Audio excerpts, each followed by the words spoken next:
Dalam konteks itu juga, kita memerlukan ciri kepimpinan untuk generasi baru. Rantau inilah rantau yang muda-muda belaka. Pada pandangan Bapak, bagaimana kita melihat kepimpinan yang bagaimana perlu ditonjolkan? Kita mungkin mewarisi satu perkara oleh pemimpin-pemimpin terdahulu Indonesia dengan Soekarno-nya. Tapi dalam masa yang sama, jenis dan juga bentuk kepimpinan itu perlu tampil dalam konteks Nusantara dengan jiwa dan juga dapat menangkap imajinasi rakyat muda yang teramai ini, Bapak. Kolaboratif. Kepemimpinan yang kolaboratif. Kepemimpinan yang membuka ruang untuk active engagement, partisipasi aktif, khususnya dengan anak-anak muda.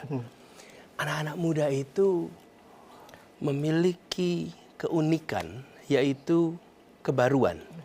Mereka bisa melihat sesuatu dari perspektif yang sama sekali baru. New perspective, completely new perspective. Dan kita yang berada di pemerintahan harus memberikan ruang itu. Ketika saya bertugas di Jakarta, kami berkolaborasi dengan begitu banyak anak muda. Dari mulai membentuk city branding, anak-anak muda yang menyiapkan. Signage across the city, itu anak-anak muda yang menyiapkan desainnya. We produce, kami yang memproduksi, tapi the creative idea is from them.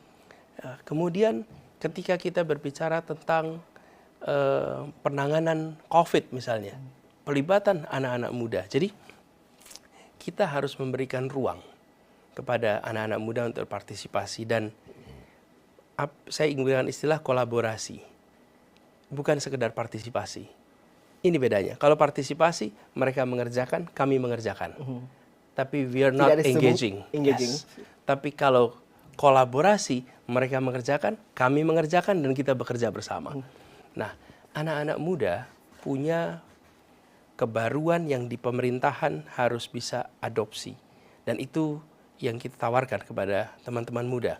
Dan cara menawarkannya begini, bukan dengan menyampaikan kami akan melakukan A, B, C, D, please help us. No. Sebaliknya, kita tanya, what do you think we should do? Apa yang seharusnya kami kerjakan? Karena itulah nanti yang akan memancing hal-hal baru, gagasan baru yang bisa kami kerjakan bersama-sama dengan anak-anak muda. Dan anak-anak muda, dari pengalaman kami, anak-anak yang peduli pada masa depan. Anak-anak yang peduli dengan kondisi masyarakatnya. Dan itulah kekuatan anak-anak muda sekarang. Karena itu kalau tadi ditanya pada generasi baru, sayang sekali kalau pemerintah hanya mengerjakan the old way of doing government business. We need to do the new ways of doing government business. Ada 4 level itu. Jadi pemerintah menempatkan rakyat simply sebagai resident. So we're making everything on our own. Kami kerjakan semua sendiri, mereka suruh terima. Level yang lebih tinggi, kami tempatkan mereka sebagai customer. Rakyat sebagai customer. Tapi semuanya masih kami kerjakan. Cuman kita ingin Anda puas sebagai customer. Customer-nya negara. Yang ketiga adalah kita memberikan kesempatan mereka berpartisipasi, tapi kita tidak kolaborasi. Yang keempat, it's a collaborative government, di mana pemerintah melakukan like co-creator dan mereka menjadi collaborator. Dan itulah level yang kita ingin kerjakan.